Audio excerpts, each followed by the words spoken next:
नमस्ते। हमारे साथ आज प्रोफेसर अरुण कुमार, बहुत दिनों बाद, इनफैक्ट जो 2024 की नई लोकसभा आई उसके बाद मैं शायद पहली बार बात कर रहा हूँ प्रोफेसर साहब से। प्रोफेसर साहब, बहुत सी चीजें चेंज हुई, लेकिन क्या आपको लगता है कि अब बजट आने वाला है, क्या कोई मेजर पॉलिसी चेंज आपको इस नए मैंडेट के साथ लग रहा है? क्योंकि मैंडेट तो नहीं मिला है, मतलब 240 पे रह गए हैं, 400 पार की बात थी, लेकिन बाकी चीजों में उनकी पॉलिटिकल जो अभी तक स्ट्रैटेजी, उसमें कहीं भी कोई चेंज नहीं लग रहा है। और मोदी जी बहुत इंसिस्ट कर रहे हैं कि ये कंटिन्यूटी है, कंटिन्यूटी है। लेकिन मैं एक चीज इसलिए आपसे समझना चाह रहा हूँ कि इंडिया गठबंधन की तरफ से, खास करके कांग्रेस की तरफ से, जो उनका पूरा न्याय पत्र था, ये इलेक्शन के मुद्दे इकोनॉमिक, आर्थिक मुद्दों पे पूरा इलेक्शन लड़ा गया, चाहे वो एमएसपी हो, चाहे बेरोजगारी हो, चाहे महंगाई हो। अब अगर उस पे इलेक्शन, इनको जो भी मैंडेट मिला 234 235 का, वहां पे क्या बिल्कुल अनदेखी होगी और फिर वही पुराने राम मंदिर, संविधान हत्या और क्या क्या ये सब शुरू हो जाएगा? मैं थोड़ा एक आपसे इस पे एक छोटा वो, फिर हम लोग बजट पे बात करना। धन्यवाद बुलाने के लिए। पहली बात तो ये कि जो मैंडेट होता है, मैंडेट का मतलब है कि कितना किसको वोट मिला। तो ऐसा नहीं कि जो इंडिया गठबंधन को वोट नहीं मिला, तो सरकार का जो मैंडेट है उसके साथ साथ ये भी देखना चाहिए कि ऑपोजिशन को क्या वोट मिला, उनका क्या मैंडेट है। तो मेरा मानना है मैंडेट जो सारे समाज का होता है। तो इस समय जो परेशानी थी आम आदमी की, महंगाई की थी, बेरोजगारी की थी, और जो गैर बराबरी बढ़ती चली जा रही है, उन सब पे काफ़ी भारी मात्रा में वोट पड़ा है। और इसीलिए इंडिया गठबंधन की सीटें काफ़ी आई हैं और बीजेपी को मेजॉरिटी नहीं मिली। तो हमको ये मान के चलना चाहिए कि जो आज का मैंडेट है वो सिर्फ बीजेपी का मैंडेट नहीं है, वो सारे समाज का मैंडेट है, वो सबके लिए मैंडेट है। और इसलिए जो आज की परेशानियां हैं उसकी तरफ ध्यान देना बहुत ज़रूरी है।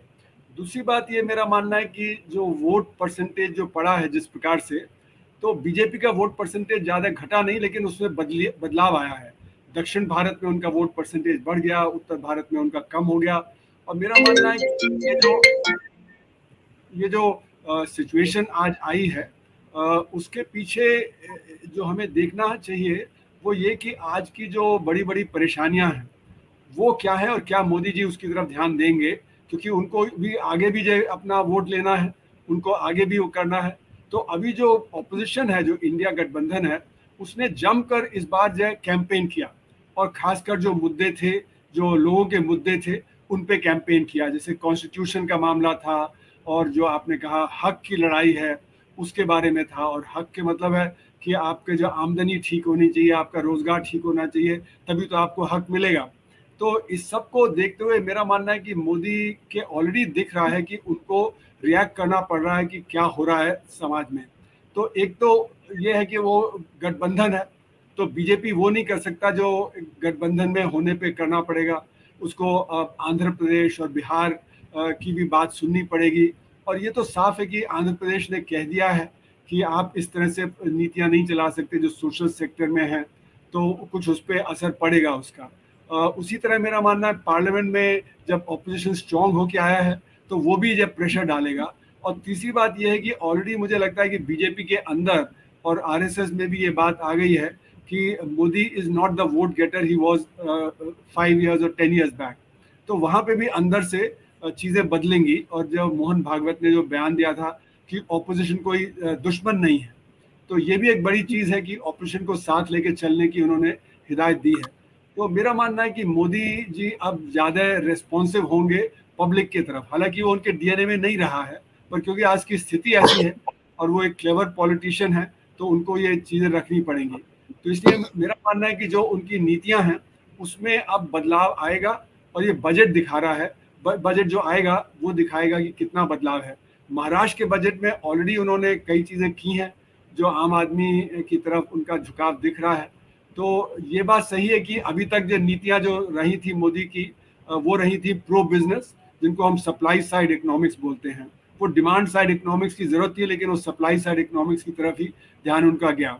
तो अब उनको डिमांड साइड की तरफ भी ध्यान देना पड़ेगा, तभी रोजगार बढ़ेगा, तभी जो आम आदमी के हालात हैं वो जो बेहतर होंगे, और तभी उनके जो आने वाले असेंबली इलेक्शन हैं उनको उनको फ़ायदा होगा। और अगर असेंबली इलेक्शन में भी उनको परेशानी बढ़ती चली गई तो उनकी जो साख है वो और गिरती चली जाएगी समाज में और बीजेपी के अंदर।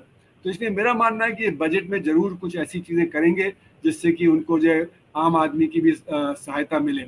और ये देखिए तो हमारे देश में हर साल कम से कम 3 या 4 बड़े इलेक्शन स्टेट असेंबली वगैरह के होते हैं, क्योंकि जब 19 बड़े प्रांत हैं और 5 साल में अगर 19 प्रांतों में इलेक्शन होगा तो आप समझिए कि 4 एवरेज में होते ही रहेंगे। तो इसलिए जो अब मोदी को लगता है कि ये अपनी नीतियाँ कुछ बदलनी पड़ेंगी जिससे कि आम आदमी को जो नुकसान हो रहा था उनकी नीतियों से उसमें कुछ बदलाव आए। हाँ, मैं प्रोफेसर साहब एक चीज और, क्योंकि नया बजट, अब बजट सेशन 22 तारीख को शुरू हो रहा है, नए बजट की उम्मीद है सबको। लेकिन इस बीच एक चीज ऐसी हुई है कि जो सरकार को बहुमत नहीं मिला तो उसको 2 बैसाखियों की जरूरत पड़ी है, वो तेलुगु देशम के रूप में और जनता दल यू के रूप में। हम लोगों को बहुत उम्मीद ये थी कि शायद तेलुगु देशम और जनता दल यू कुछ पॉलिटिकल प्राइस अपनी मांगेंगी कि भाई हमें स्पीकर का पद दो, या हमें अच्छी मंत्रालय दो, या हमें रेल मंत्री। लेकिन ऐसा लगा कि उन्होंने पॉलिटिकल प्राइस जीरो किया। उन्होंने इकोनॉमिक प्राइस, आर्थिक मुद्दों पे स्पेशल पैकेज की बात की। मैं थोड़ा इस पे भी, क्योंकि बजट में उसका रिफ्लेक्शन होगा नहीं होगा, क्योंकि वो बहुत कुछ डिसाइड करेगा कि आगे इन लोग की कैसी चलता है, मतलब ये गठबंधन एनडीए कैसे चलता है।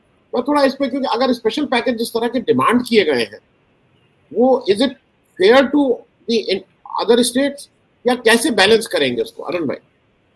देखिए ऐसा है कि जो सेंटर है उसको मैंने अपने लेख में लिखा हिंदू में कि वो नोशनल है, और एक्चुअल में जो सारी अर्थव्यवस्था चलती है वो तो स्टेट्स में चलती है। तो सेंटर पैसा लेता है स्टेट से और फिर वो खर्च करता है तो स्टेट्स में खर्च करता है। सेंटर तो मान लीजिए नई दिल्ली हुआ, बाकी तो और कोई सेंटर है नहीं, तो जो भी खर्चा होगा वो किसी न किसी राज्य में होगा, वो चाहे आंध्रा में हो, चाहे महाराष्ट्र में हो, चाहे उत्तर प्रदेश में हो। तो जो भी संसाधन होते हैं देश के वो टैक्स से आप उठाते हैं और उसको फिर खर्च करते हैं। तो मेरा मानना है कि जो सेंटर के कमिटेड जो एक्सपेंसेस हैं, पहले तो जो फाइनेंस कमीशन होता है, फाइनेंस कमीशन डिसाइड करता है कि किस मतलब कितना सेंटर के पास रहेगा, कितना स्टेट्स को जाएगा, और फिर स्टेट्स के अंदर वो कितना जो है आपस में स्टेट्स के बीच में डिवाइड होगा। तो ये जो फाइनेंशियल डिवोल्यूशन है वो तो एक फॉर्मूला के हिसाब से होता है।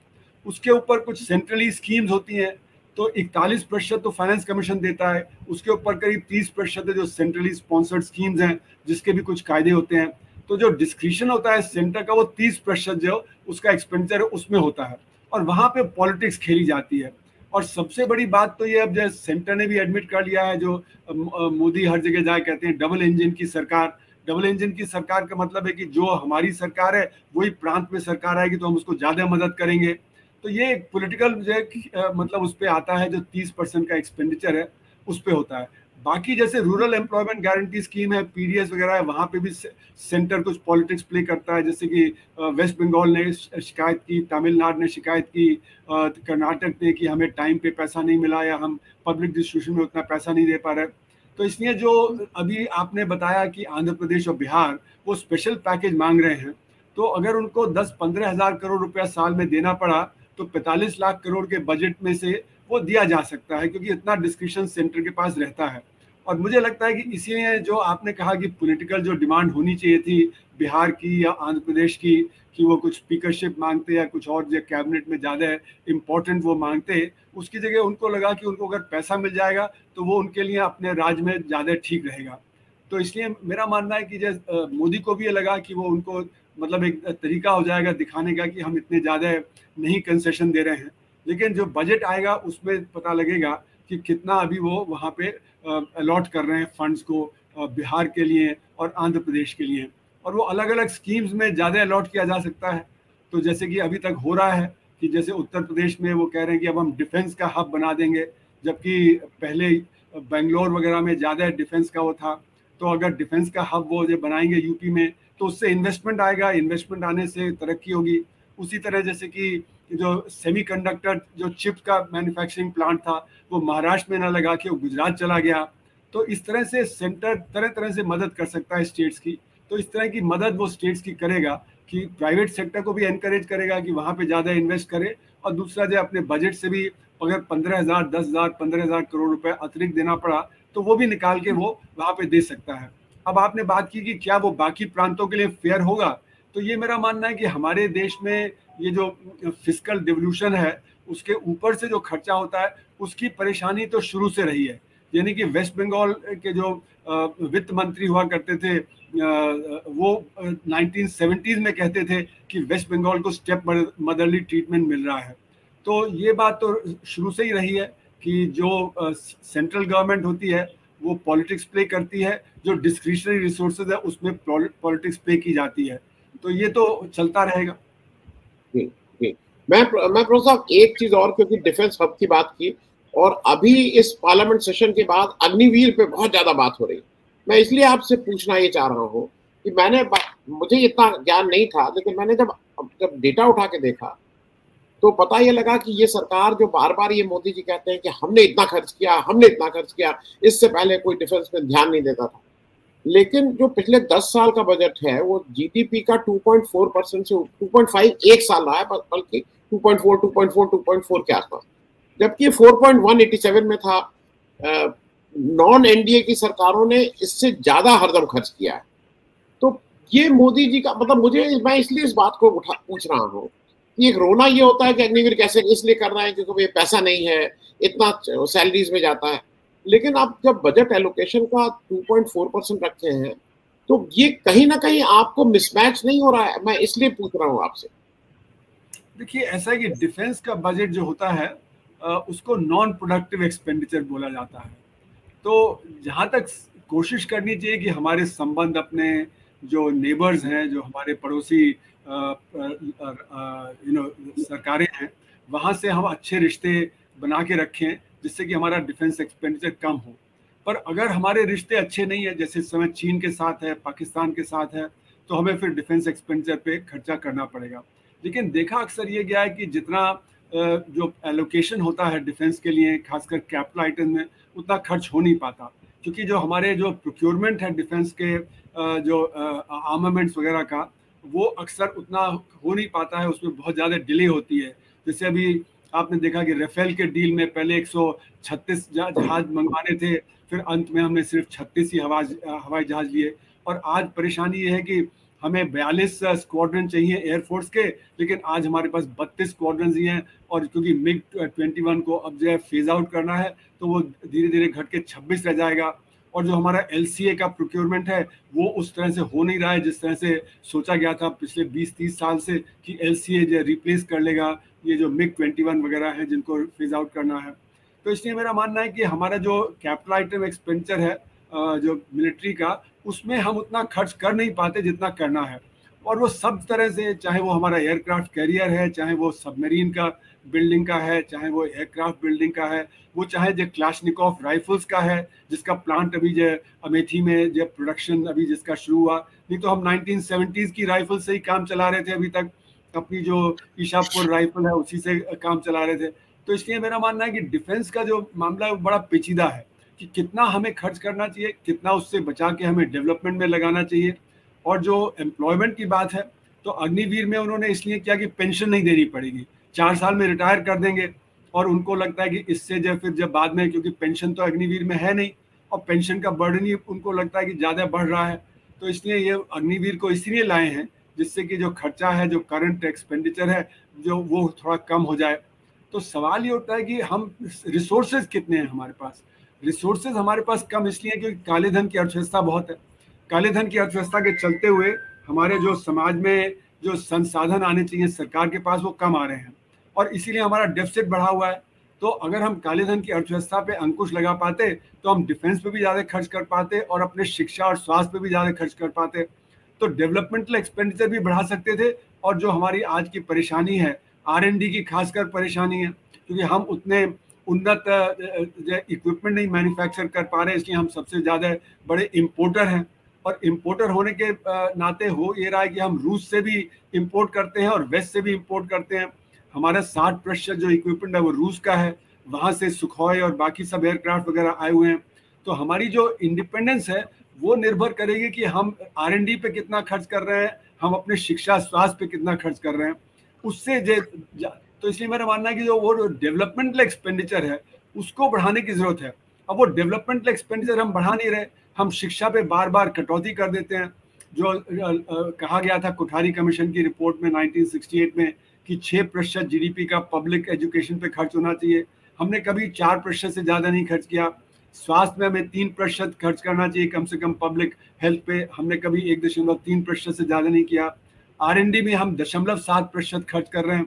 तो इसलिए अगर देखा जाए तो जिन चीज़ों में हमें खर्च करना चाहिए उन पे हम खर्च नहीं कर रहे, और उससे जो हमारी ताकत बढ़ेगी तो उससे हमारे डिफेंस को भी फायदा होगा। तो मेरा मानना है कि जितना डेवलपमेंट होगा उतना ही ज़्यादा डिफेंस भी स्ट्रांग होगा। चीन की अगर आप बात देखें तो वहाँ पे उन्होंने जो डेवलपमेंटल एक्सपेंडिचर है एजुकेशन पे, हेल्थ पे, R&D पे, वो बढ़ाया तो उनकी ताकत बढ़ी, और आज इसलिए अमेरिका भी उनसे घबरा रहा है। तो हमें भी एक डेवलपमेंटल एक्सपेंडिचर बढ़ा के अपनी ताकत बढ़ाते हुए तब हमारी आर्मी भी बेहतर होगी, हमारा डिफेंस भी बेहतर होगा। मैं प्रो साहब एक थोड़ा सा आउट ऑफ जिसको कहते हैं कंटेक्स्ट क्वेश्चन है, लेकिन समझ के लिए मैं पूछ लूं। मैंने इस पे हालांकि रवि नायर जी के साथ एक शो भी किया था। सेबी एक नोटिस इशू करती है टू हिंडनबर्ग रिसर्च, और फिर वो उसके साथ 4-5 लोगों को, और यूएस का जो हेज फंड है मार्क इंगन और 4-5 लोगों, और उनका कहना जो मोटी मोटी बात वो ये कहते हैं कि आपको जो हायर किया गया था मार्क इंगन द्वारा ये रिसर्च करने के लिए, तो आपने जब नोटिस भेजा, आपने जब इंडिया में अडानी जी का ये सब खुलासा किया, उससे पहले आपने अपनी रिसर्च रिपोर्ट उनको दे दी थी जो हेज फंड है, और उन्होंने यहाँ पे शॉर्ट सेल कर दिया। मेरे 2-3 प्रश्न हैं। एक तो ये है कि सेबी वहां अगर भेज दे रही है तो सेबी सिर्फ लिखा पढ़ी कर रही है, उसको सार्वजनिक नहीं कर रही है। वो हिंडनबर्ग ने उसको सार्वजनिक किया, वो हम लोगों के पास हिंडनबर्ग से आया कि क्या हुआ।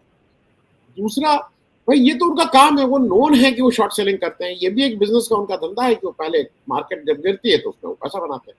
मैं थोड़ा इसको समझना चाहूंगा, क्योंकि सेबी यहाँ पे बिल्कुल साइलेंट है। क्या हुआ अडानी वाले में, हिंडनबर्ग में जो इश्यूज उठाए गए थे कि अडानी जी कैसे कैसे उनके इंटरेस्ट हैं, उनके पास वो नॉर्म्स नहीं मीट कर, उसमें सेबी साइलेंट। अब सेबी, मैं थोड़ा इसको भी अगर आप समझा देंगे दर्शकों को हमारे आम भाषा में तो हमारे लिए जरा आसान है। देखिए, ऐसा है कि जो हिंडनबर्ग हैं, जैसे आपने सही कहा, वो तो रिपोर्ट निकालते हैं और जहां अपॉर्चुनिटी दिखती है वहां पे वो करते हैं। तो जो अडानी के जो कंपनियां थी, उनका जो प्राइस टू अर्निंग रेशियो था वो बहुत ही ज़्यादा था। कहीं वो 100 था, कहीं 200 था, यानी कि आपको आधा प्रतिशत के करीब रिटर्न मिल रहा है। तो आप आधे प्रतिशत के रिटर्न पे क्यों इन्वेस्ट कर रहे हैं? वो इसीलिए इन्वेस्ट कर रहे हैं कि उसका दाम और बढ़ता चला जाएगा। तो ये एक तरह से जो स्पेकुलेटिव जो राइज था अडानी में, उसका फायदा उठाया गया जो शॉर्ट सेलर्स हैं। तो इसलिए जब दाम गिरा तो उनको बहुत फायदा हुआ। तो सवाल ये उठता है कि अब सेबी को पहले से उस पर तहकीकात करनी चाहिए थी कि अडानी की कंपनियों का प्राइस अर्निंग रेशियो 100-200 वगैरह क्यों चल रहा था। तो उन्होंने वो किया नहीं। तो उसके पीछे ये साफ दिखता है कि जो सेबी है वो पूरी तरह से इंडिपेंडेंट ऑर्गेनाइजेशन नहीं है। अडानी एक फेवर्ड बिजनेसमैन है जिनको सब तरह के फेवर मिले हैं सरकार से, वो चाहे बैंकों से मिले हों, वो चाहे जो एसेट्स एक्वायर किए गए हैं, चाहे एयरपोर्ट हो, चाहे पोर्ट हो, चाहे बाकी वो हो। अब पोर्ट के मामले में तो हर 500 किलोमीटर पे उनका एक पोर्ट हो गया है, और जो पब्लिक सेक्टर के पोर्ट हैं वहाँ पे भी उनको बर्थ मिल गई है। तो इसलिए वो अब डोमिनेंट प्लेयर हो गए हैं हमारे जो शिपिंग के सेक्टर में। उसी तरह एयरपोर्ट सेक्टर में डोमिनेंट हो रहे हैं, उसी तरह बाकी इंफ्रास्ट्रक्चर में उनको मिल रहा है। तो ये एक सिग्नल जाता है हमारी एजेंसीज को कि जब वो फेवर्ड है उनके खिलाफ एक्शन नहीं लेना है।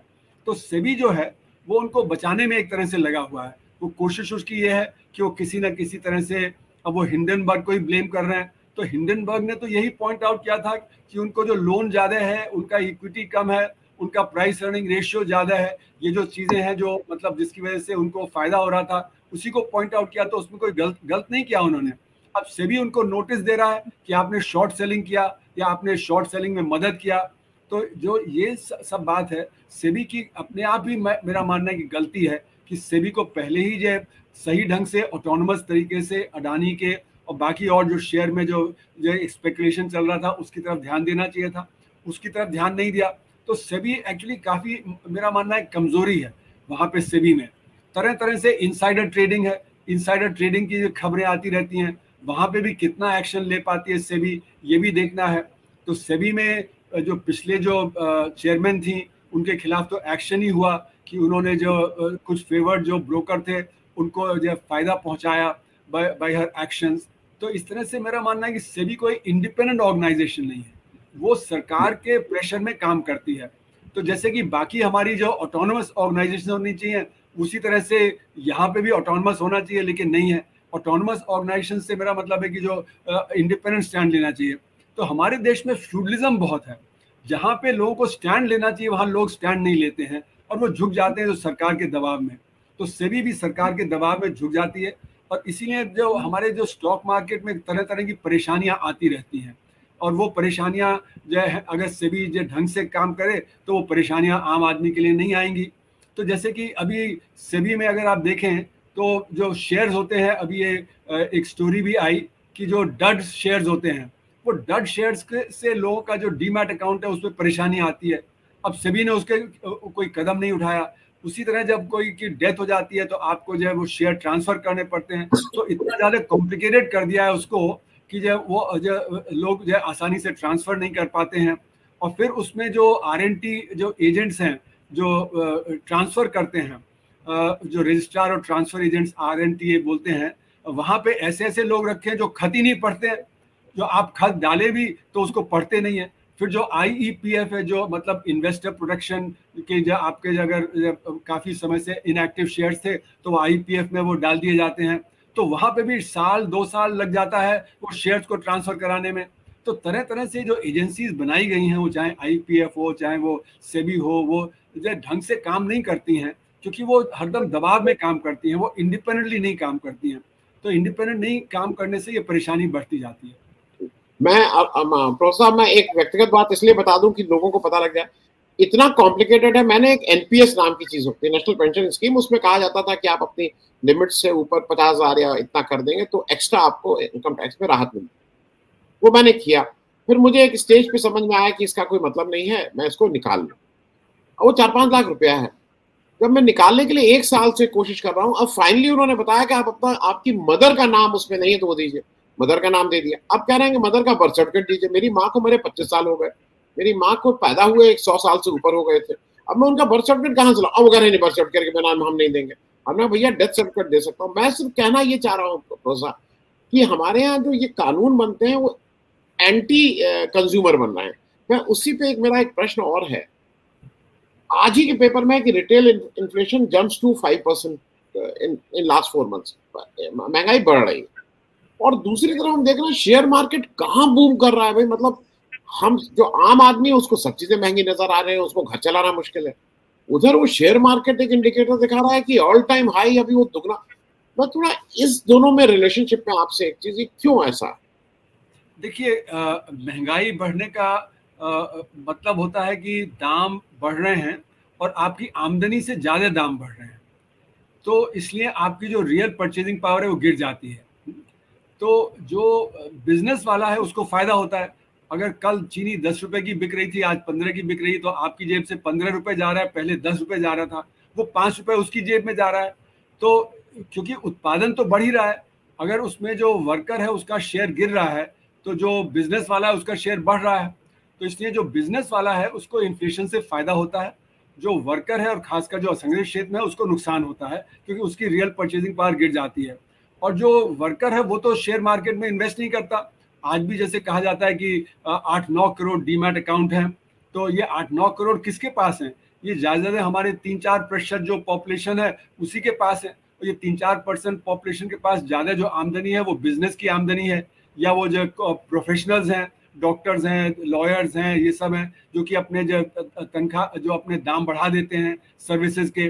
तो ये जो 3% जो ऊपर का तबका है उसकी आमदनी बढ़ रही है, वो ज़्यादा इन्वेस्ट कर रहा है स्टॉक मार्केट में, और वो फिक्स डिपॉजिट में नहीं डाल रहा। पहले वो ज़्यादा पैसा फिक्स डिपॉजिट में बैंक में जाता था, अब बैंकों में डिपॉजिट करने की जगह वो सारा जो म्यूचुअल फंड के थ्रू, SIP के थ्रू वो जा रहा है जो स्टॉक मार्केट में। तो ये दो तरह की बात है। एक तरफ तो जो पहले डिपॉजिट होते थे वो कम हो गए, जब स्टॉक मार्केट में ज़्यादा जा रहा है, और जिनके पास पैसा ज़्यादा है, जिनकी बचत ज़्यादा है, वही जो ज़्यादा उसमें स्टॉक मार्केट में डाल रहे हैं। तो इसलिए उनको इन्फ्लेशन से फायदा हो रहा है, और जो वो पैसा कमा रहे हैं वो वहां जा रहा है। तो दोनों चीजें एक तरह से जुड़ी हुई हैं कि इन्फ्लेशन से आम आदमी को नुकसान हो रहा है, जो बिजनेस कम्युनिटी और जो प्रोफेशनल्स है उनको फायदा हो रहा है, और उनका पैसा स्टॉक मार्केट में जाके स्टॉक मार्केट को बढ़ा रहा है। जी, मैं चलते चलते एक बात सिर्फ आपसे पूछ लूं।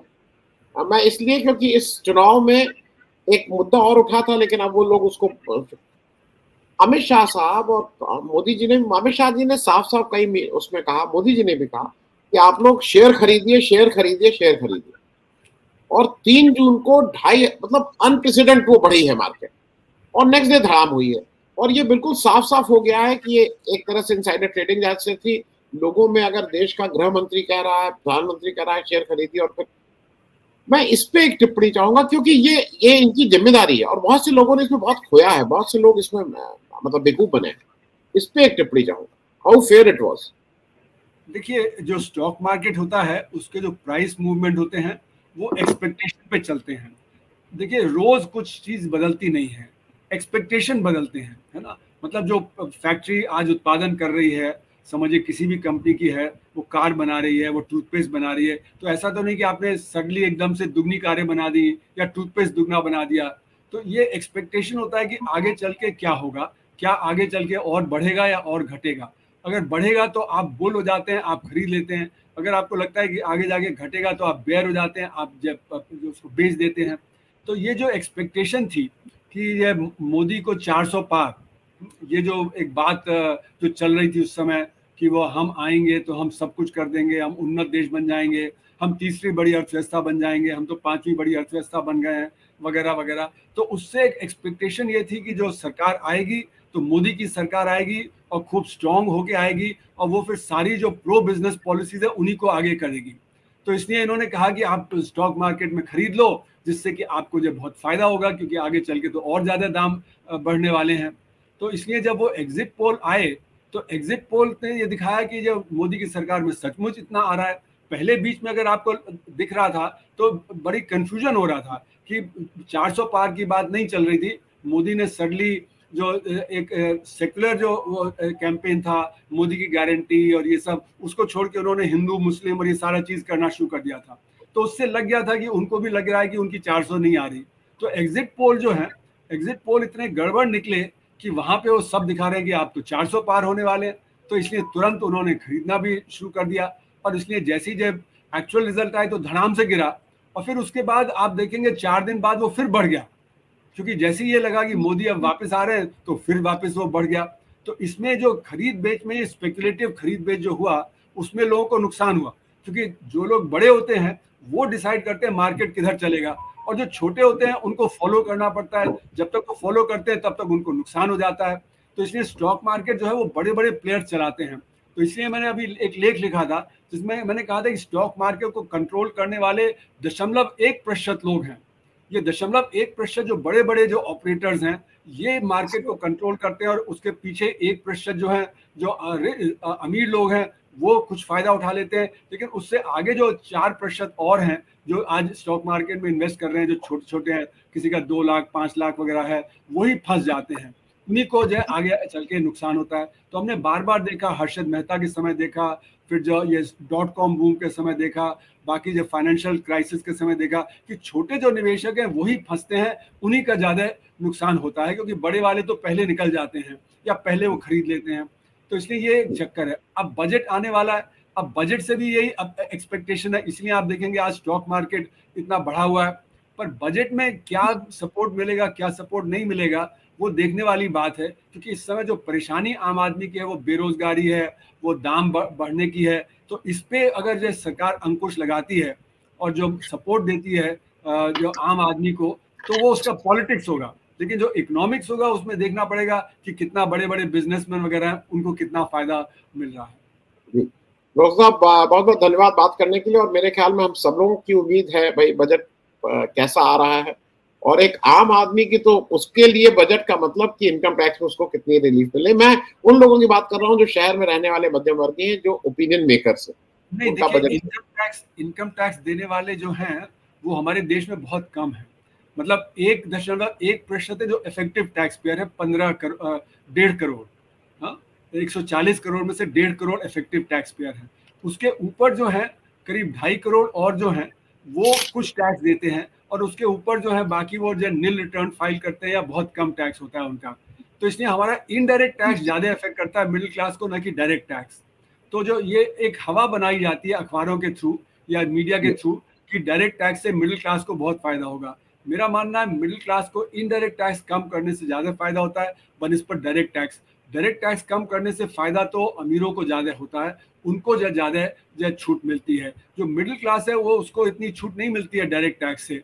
मिडिल क्लास का मतलब कि जो 7-8 लाख रुपए से कम कमा रहा है, अब तो हमारा जो टैक्स है वो 7.5 लाख के ऊपर ही आमदनी के ऊपर है। यानी कि अगर किसी की 60,000 रुपए की आमदनी है तो उसको 60,000 रुपए तक कोई टैक्स नहीं देना पड़ेगा इस साल से।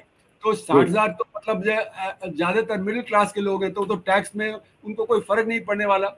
जो लोग 7.5 लाख रुपए से ज्यादा कमाते हैं उन्हीं को पड़ेगा, और उनकी संख्या हमारे टैक्स नेट में ज्यादा 2.5-3% है। तो 97% को कोई असर नहीं पड़ने वाला अगर हम लोअर लेवल पे टैक्स को कम कर दें। पर अगर हम इनडायरेक्ट टैक्स कम करते हैं, जिसके लिए जीएसटी काउंसिल में हमें जाना पड़ेगा, इनडायरेक्ट टैक्स कम करने से जो ये 97% लोग हैं जिनको डायरेक्ट टैक्स से कुछ लेना देना नहीं, उनको उससे फायदा होगा। तो हमें इनडायरेक्ट टैक्स के लिए कैंपेन करना चाहिए, और मीडिया में जो हवा बंधाई जाती है कि डायरेक्ट टैक्स कम करो, डायरेक्ट टैक्स कम करो, उसको हमें समझाना चाहिए आम आदमी को कि उसको उससे कुछ लेना देना नहीं है। Thank you so much professor साहब। मैं एक कि आपने बात कह दी आम आदमी की, मैं आम आदमी के पढ़े लिखे लोगों को कह रहा हूँ कि वो कहते हैं ना इन्फ्लेशन कम हुआ तो लोग कहते हैं महंगाई कम हो गई। महंगाई बढ़ने की दर कम नहीं होती। उन लोगों को एक जनरल आप पब्लिक से पूछिए, उनको लगता है हाँ महंगाई कम हो गई, देखो देखो इन्फ्लेशन कम हो।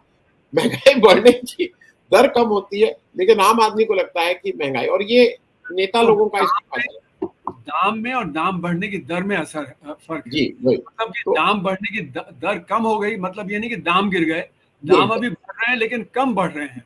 जैसे कि आप एक बस में आप बस स्टैंड तक जा रहे हैं तो बस की स्पीड कम हो रही है, लेकिन आप जा तो आगे ही रहे हैं ना। तो इसलिए उसी तरह दाम बढ़ने से जो आपकी जो जेब पे है असर, वो तो आपका पड़ता ही रहेगा। तो इसलिए प्राइस और प्राइस राइज में फर्क हमको समझना चाहिए। एक बार प्रोफेसर साहब, ये बजट के बाद में आपसे ये फर्क, फिर जैसे जो बहुत से फर्क दिखाया जाता है ना कि इतना हमारा वो अरे बिजनेस हो गया, ट्रेड डेफिसिट, इन पे इस मिथ को भी एक बार जरा समझाना होगा कि ये economy per capita is more important then the total economy. तो वो भी एक बार हम लोग इस मिथ को, कुछ मिथ है उसको, ठीक है। Thank you so much professor, thank you so much.